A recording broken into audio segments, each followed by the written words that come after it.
قرآن کریم کی وہ آیات جو حضور علیہ الصلوۃ والسلام نے مشرکین کے سامنے پیش کی. بعض ہیرو تو ایسے آ گئے جو کہتے ہیں یہودیوں کے بھی مسلمان کو اور نصرانیوں کے بھی مسلمان کو، لیکن رسول اللہ صلی اللہ علیہ وسلم کے نظام نے یہودی کو کافر کہا ہے. کیا کہا ہے؟ بولے کافر کہا ہے. نصرانیوں کو کیا کہا ہے؟ نصرانیوں کے بیچ میں بیٹھ کر یہ بات کرنا کہ جو حضرت عیسیٰ کو نہ مانے وہ کافر ہے، تو میں نے کہا یہ کیوں نہیں کہا کہ جو محمد رسول اللہ کو نہ مانے وہ بھی کافر ہے؟ یہ آدھی بات کیوں کہ انگریزوں کو خوش کرنے کے لیے، امریکہ کو خوش کرنے کے لیے. یہ کون سا دین و دھرم ہے؟ یہ ساری باتیں عقائد، اگر آپ کو تمیز نہیں ہوگی تو آپ حق اور باطل کو کیسے سمجھیں گے؟ تو لہذا نظام مصطفیٰ کے لیے ضروری ہے کہ پہلے عقائد کی اصلاح ہو. ٹھیک ہے؟ یہ جو نظام دیا جا رہا ہے نا کہ یہودیوں کے ساتھ مل جاؤ، ہم نے کہا یہ کبھی نہیں ہو سکتا. قرآن نے واضح طور پر یہود و نصارہ کو کافر کہا ہے. آپ کو یہودی تو مسلمان لگے لیکن ممتاز قادری کافر لگا. کہ آپ نے پی جی امیر کے پروگرام کے اندر کہہ دیا کہ سلمان تاثیر جو تھا اس سے چھوٹی موٹی غلطی ہوئی تھی اور ممتاز قادری کو قتل کرنا جائز ہے اور اس کا قتل، اس کو پھانسی دینا درست ہے. تو میں نے کہا اس سے تھوڑی اگر رشید 10% بھی نرمی جو آپ یہودیوں کے لیے کر رہے تھے وہ آپ نے ممتاز قادری کے لیے کیوں نہیں کی؟ اور کہنے لگے سلمان تاثیر سے درمیان میں ایک لفظ جوڑنے کے لیے آگے بات لا رہا ہوں کہ یہ کرنٹ ایشوز ہے نا، اس پر نظر رکھنا بھی تو نظام مصطفیٰ ہے نا. اس پر نظر رکھنا اور الجھنوں کو سلجھانا شرعی قواعد سے، یہ بھی تو نظام مصطفیٰ ہے. یہ کہنا کہ سلمان تاثیر نے کوئی خطا نہیں کی تھی اور اس کا ایسا کوئی قصور نہیں تھا، تو میں نے کہا خطا تو پھر وہ آسیہ ملونہ نے تو کی تھی نا، جس نے حضور کی شان میں بکواسے کی، جو ایف آئی آر موجود ہے. کہنے لگے جی ہاں کی تھی. میں نے کہا تو جیل میں کون ملنے گیا تھا اس سے؟ کوئی مسلمان گیا تھا یا تاثیر گیا تھا؟ کہا جی تاثیر گیا تھا.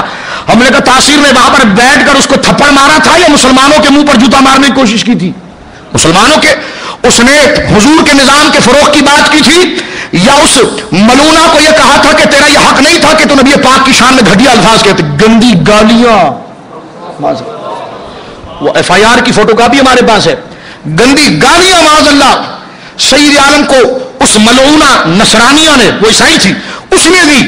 تو میں یہ کہنا چاہتا ہوں کہ سلمان تاثیر میں جا کر جس وقت آسیہ ملونہ کی تائید کی اور یہ کہا کہ میں اپنا پورا زور لگا کر اسے آزاد کرواؤں گا، یہ کوئی قصور نہیں ہے.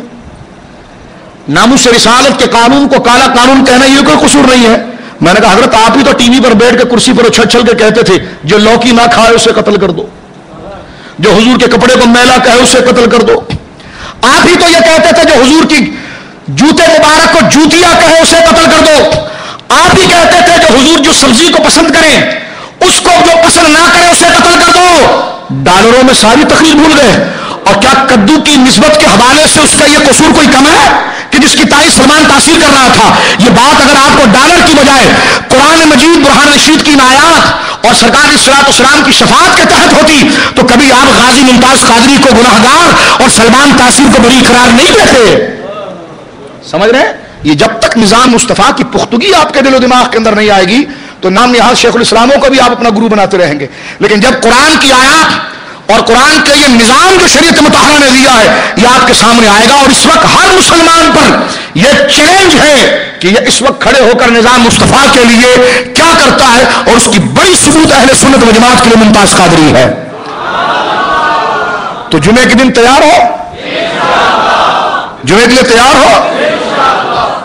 آپ نے ہاتھ نہیں اٹھایا، آپ بھی اٹھا دیں ہاتھ، کوئی مسئلہ نہیں. تیار ہے؟ ہاں. علماء اہل سنت کی طرف سے اجماعی یہ قول ہے کہ جناب یہ کوئی توڑ پھوڑ اس پورا امن ہڑتال ہے اور احتجاج کا یہ طریقہ ہے جو اس کو حقوق العباد کے خلاف کا ہے، وہ پاگل کا بچہ ہے. اس نے دین کو سمجھا نہیں، وہ زیادہ شانہ بن رہا ہے. اس کو دین پتہ ہی نہیں ہے، اس کو یہ پتہ ہی نہیں کہ حقوق العباد کا مقابلہ جب رسول اللہ کے ساتھ ہوگا تو کس چیز کا تحفظ ہوگا، اس کو پتہ ہی نہیں ہے. سمجھ رہے میری بات آپ؟ تو لہذا اپنے جوش و جذبے کو ناموس رسالت کے لیے محفوظ رکھے، اور اس نے جو کام کیا وہ ناموس رسالت اور نظام مصطفی کے قرار کے لیے کیا ہے. اور میں آگے بات اس حوالے سے آپ کی خدمت درج کرنا چاہتا ہوں اور اسی پر میں اپنی گفتگو کو مکمل کروں گا. آئیے یہاں پر ایک بات جو نظام مصطفیٰ کے حوالے سے میں پیش کروں، ایک کرنٹ ایشو ہے درمیان میں نے لایا اس لیے کہ کس کی ذہن اگر اس میں مشوش یا کوئی کنفیوز تھا تو اس بات کو کلیئر کر لے. آج دارالعلوم جدیہ میں الحمدللہ تمام اہل سنت کے علماء کا اجماعی طور مفتی منیب الرحمان صاحب سے لے کر عام مسجد کے خطیب تک کا پورا اجماعی یہ موقف رہا اور جمعۃ المبارک کی ہڑتال کی مکمل اہل سنت و جماعت نے قائل دی ہے. اب لہذا آپ کا اخلاقی ایمانی تقاضا یہ ہے کہ یہ ظلم ہو رہا ہے, غلط ہو رہا ہے.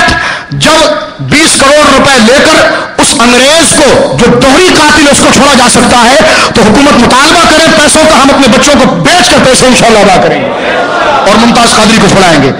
اگر پیسے کو دیکھ کر جناب اگر ایک نصرانی چھوٹ سکتا ہے, ایک ملک میں آیا ہوا جاسوس چھوٹ سکتا ہے, تو ممتاز قادری نے جو کیا ہے وہ اس کی بدبختی اور اس کے فساد کی وجہ سے کیا ہے. میں آگے اس مسئلے کو اٹھاؤں گا, ابھی مختصراً جو وقت میرے پاس رہ گیا ہے کہ سرکار